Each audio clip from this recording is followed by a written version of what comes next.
Yan guys, good morning. Bali meron tayong unit. Bali na dito nga pala tayo sa Grana, Lipa.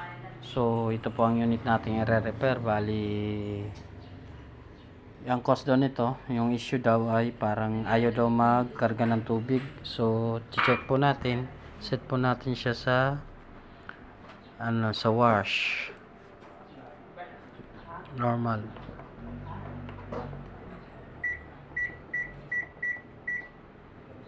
Bali nakaset na pala ito, so play na lang natin.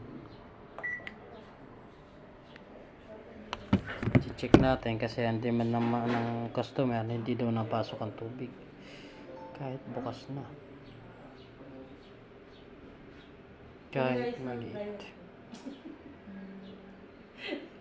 Yung ano, yung isa ko nag-ayos dyan, hindi yan, maayos yung magiging sa ano, matagalan ko na. So kung makikita talaga natin, wala talaga napasok na tubig siya, no? Kahit sana, kahit maliit. Kasi Nalinis na rin ito. Oo. So sige, di Ayun! Okay na. yan guys, kung makikita natin, medyo nalabas na yung tubig. So nag-convert nga pala tayo. Ito nga pala ang ating, yan pala yung ating ano, pero yung setup ng kanyang water valve ay ito. Wala naman tayo ngayon dito, so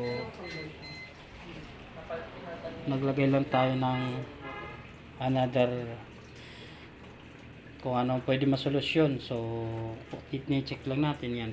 Operational naman, kung makikita natin naglalagay na siya ng tubig, ibig sabihin yan, good yan. Wala namang problema yan kung magpapalit sila ng ano o kasay, so ano, basta importante dyan, papasok ang tubig. Yan guys, kung makikita nyo, bali ito pala yung may-ari ay ma'am. Yan sila. Yan. Yan.